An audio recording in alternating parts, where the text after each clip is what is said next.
자, 지금 조선 후기에 붕당 정치가 어떻게 이루어져 왔는가를 쭉 살펴봤습니다. 자, 세 번째는 비변사의 기능이 강화되었다라는 부분입니다. 자, 비변사라고 하는 기구는 변방 지역, 변경 지역 혹은 국경 지역을 변이라고 본다라고 하면 돼요. 그 지역에 비상사태가 발생했을 때 이것을 해결하기 위한 임시기구라고 보시면 되죠. 자, 그런데 임진왜란을 거치면서 국방뿐만 아니라 외교, 인사 같은 국가의 중요 정책을 결정하는 최고 기구가 됩니다. 자, 쉽게 생각하면 그런 거야. 임진왜란은 매일매일이 비상사태야. 그러니까 이 일을 처리하기 위해서 모든 고위 관료들이 모여. 자, 그러면 고위 관료들이 모인 김에 여기서 중요한 일을 결정하자. 이렇게 했다라고 보시면 됩니다. 자, 그래서 원래 조선에 경국대전에 정리된 의정부와 육조 중심의 행정체제가 무력화되었고, 그리고 왕권도 상대적으로 약화됩니다. 자, 그래서 각 붕당은 비변사의 주요 직책을 차지하기 위해서 서로 경쟁적으로 나섰다 라고 보시면 돼요. 자, 그래서 자료에도 비변사의 기능 강화라는 부분이 있습니다.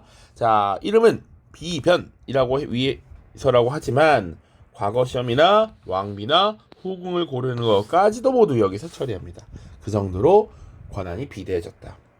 자, 비변사가 강해졌다 하나 기억하시고요. 또 두 번째 특징은 5군영을 설치했대. 자, 훈련도감의 설치 이후에 어영청, 총융청, 수어청, 금위영 5개의 군 부대를 설치했다라는 거. 그래서 5군영의 중앙군 체제를 갖춥니다. 그러니까 원래 우리가 다루지는 않았지만 조선의 중앙군이라고 하면 5위라는 게 있었습니다. 의무병으로 주로 이제 충당하는 요런 부대였는데 임진왜란 이전까지 200년 동안 큰 전쟁이 없으면서 이 제도가 사실상 형해화됐어. 유명무실해졌어. 그랬는데 임진왜란을 겪으면서 중앙군을 재정비해야 하잖아. 자, 그래서 훈련도감이라고 하는 것을 임진왜란 도중에, 임진왜란 과정 중에 창설을 했었죠. 선조 때입니다. 자, 그 이후에 여러 부대들을 추가로 창설했죠. 자, 어영청, 총융청, 수어청이라고 하는 3개의 부대는 모두 다 인조 때, 그리고 금위영은 숙종 때 만들어서 수도 한성을 수비하는 중앙군 역할을 만들었다라는 얘기죠. 자, 비변사의 기능 강화는 읽어봤습니다. 조금 밑에 해설만 보면, 자, 비변사를 개혁해야 한다는 주장이 여러 차례 제기되었다. 그런데 이 비변사는 세조 정치 시기까지 그 기능을 유지하다가 흥선대원군에 의해 폐지되었다. 자, 그 다음 보시죠.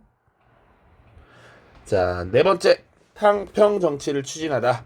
자, 우리가 그 전 영상에서 숙종 때 환국 정치가 이뤄지면서 붕당 정치가 크게 변질됐다라고 얘기했어요. 자, 선조 때 붕당 정치 시작이었습니다. 그래서 동인과 서인으로 나뉘고, 자, 동인이 다시 북인과 남인으로 나뉘고, 뭐 요런 전개 과정이었어. 그래서 광해군 때 북인 집권하고 요런 얘기들. 자, 그러다가 현종 때가 되면 예속 논쟁이 벌어졌다라고 얘기했고요. 그 다음 숙종 때가 되면 왕이 왕권 강화를 위해서 의도적으로 정치적인 국면을 빠르게 전환시켰다 라고 하는 환국이 벌어지죠. 자, 그 다음 경종이라고 하는 짧은 왕위를 겪은 인물이 있고요.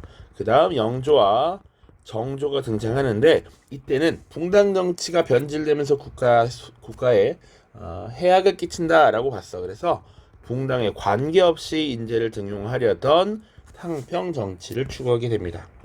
자, 이때는 강력한 카리스마를 가진 국왕이 나타나서 직접 붕당 정치의 그러니까 붕당 세력들의 정치적인 입장이나 의견을 듣고 정치를 직접 주도해 나갔어.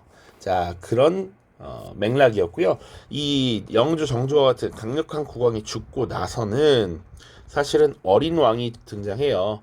그래서 순조 때, 그리고 헌종, 철종이라고 하는 세 명의 왕이 쭉 등장하게 되는데, 당시에는 주로 외척들이 정치를 주도하는 세도 정치로 이어진다.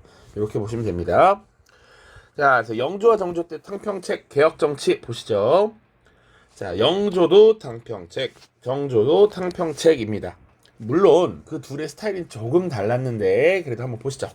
영조는 붕당 간 대립을 조정하면서 국왕 중심의 국정 운영을 시도했다라는 얘기. 자, 그래서 노론과 소론의 온건파를 중심으로 탕평 정치를 지지하는 탕평파를 육성했다. 이렇게 보시면 돼요. 기본적으로는 탕평 정치라고 하는 것에 동의하는, 그리고 자신을 지지하는 세력들을 길러서 그들을 중심으로 정치를 했다. 자, 또 봐야 되는 건 균역법이라고 하는 것을 시행합니다. 그래서 원래 군포라는 걸래. 그러니까 군역. 조금 더 얘기를 해야 되는데, 당시에 조선의 백성이라면 납부해야 되는 세금의 의무, 세금이 크게 세 가지 부류가 있습니다. 하나는 전세, 하나는 공납, 하나는 역입니다. 자, 전세는 토지에 대한 세금이죠. 토지에서 생산되는 것의 일부를 세금으로 납부하는 제도입니다. 자, 이 토지에서 세금을 납부하는 제도는 앞선 왕이었던 인조 때 영정법이라는 제도를 시행해서 토지에 대한 세금 부담을 어느 정도 고정시켰어. 낮춰주었어. 자, 공납은 뭐냐면 특산물을 납부하는 겁니다. 지역마다 특산물을 납부하는 걸 할당받아서 집집마다 일정 정도의 특산물을 납부하던 제도야. 그것도 자, 집집마다 모두 내던 것을 토지를 가진 사람만 이제 쌀이나 옷감으로 내도록 하는 대동법을 시행했습니다. 그게 광해군 때야. 자, 마지막으로 남은 게 역인데, 역은 크게 두 가지로 나눕니다. 하나는 군대 가는 군역, 하나는 노동력, 요역이라고 보통 얘기하는데, 요역, 노동력이 그것입니다. 자, 그런데 당시에 군대를 가는 건 어떻게 했냐? 원래는 군대 입대해야지, 가서 훈련 받아야 되는데, 조선시대에 전쟁이 잘 벌어지지 않으면서, 그리고 전쟁이 임진왜란 병자는 쭉쭉 일어나면서 이게 오히려 해이해져요. 실제로 군대를 가는 대신 차라리 세금을 내도록 했어. 그래서 납부하던 세금을 군포라고 합니다. 자, 근데 그 군포를 1년에 2필이라고 하는 단위의 옷감을 내도록 했는데 이게 부담이 되는 거야. 그래서 그 세금 부담을 반으로 줄여줬던 것이 균역법입니다. 이게 바로 영조 때 시행했던 제도이죠. 자, 그래서 균역법을 실시해서 세금을, 군대 가는 대신 내는 세금을 반으로 줄여줬다라는 얘기입니다. 자, 가혹한 형벌을 금지하게 했고요. 연좌제 이런 거 없앴습니다. 신문고 재설치했고요. 자, 붕당 정치를 만들어내는 그 근거가 바로 서원이다. 스승님이 같은 사람들끼리 끼리끼리 모여서 정치하는 이런 문제가 발생했다라는 얘기죠. 자, 그리고 경국대전의 법률이 기존과 맞지 않는 것들이 있어서 중요한 내용들을 정리하고 일부 수정한 속대전이라고 하는 거 만들고요. 동국문헌비고라고 하는 일종의 백과사전류의 책을 만들기도 합니다. 영조 때의 일입니다. 자, 정조는 탕평책을 계승하고요. 자, 기존의 영조라고 하는 국왕이 탕평 정치에 동의하는 국왕의 측근 세력을 탕평파로 육성했던 것과 달리 이제는 소외되었던 남인, 소론까지 모두 등용했다라는 것 보시고요. 일종의 왕실 도서관이라고 할 수 있는 규장각을 설치해서 개혁 정치를 뒷받침할 정치 세력을 양성했습니다. 자, 그리고 일부 자, 초계문신제를 실시해서 젊고 유능한 관리들을 선발, 재교육시켰고요. 국왕의 친위 부대를 설치해서 왕권을 강화하고자 했습니다. 그 부대가 장용영입니다. 국왕의 친위 부대라고 보시면 됩니다. 직접 지휘를 하는. 그래서 이 부대의 규모가 많을 때는 심지어 10,000명이 넘어갔다라고 합니다.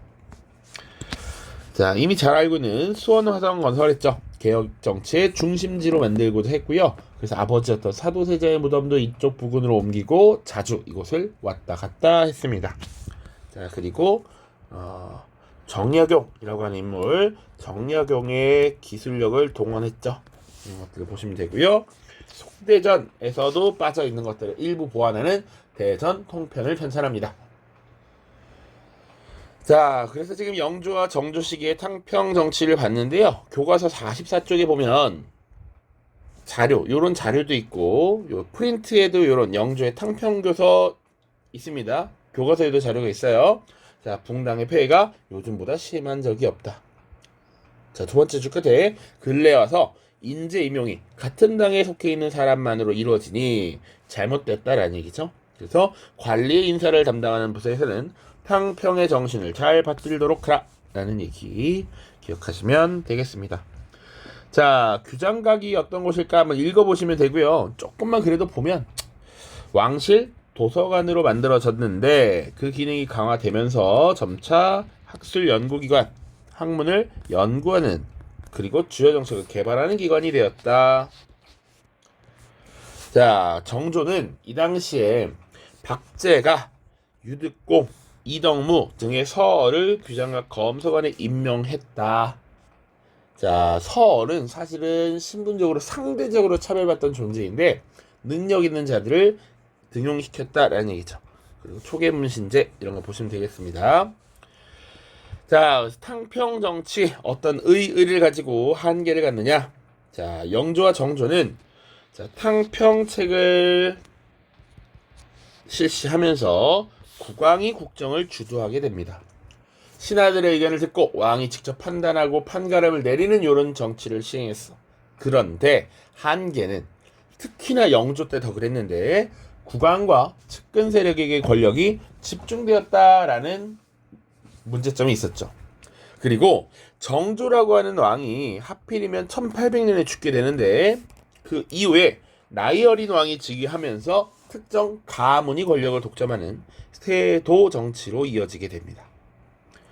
자, 그래서 요거 지금 조선 후기에 비변사 중심 정치 운영이 이루어졌다. 오군영이 설치되었다. 그리고 그것을 극복하기 위한 여러 영조와 정조의 개혁 노력 이런 것들을 살펴봤습니다.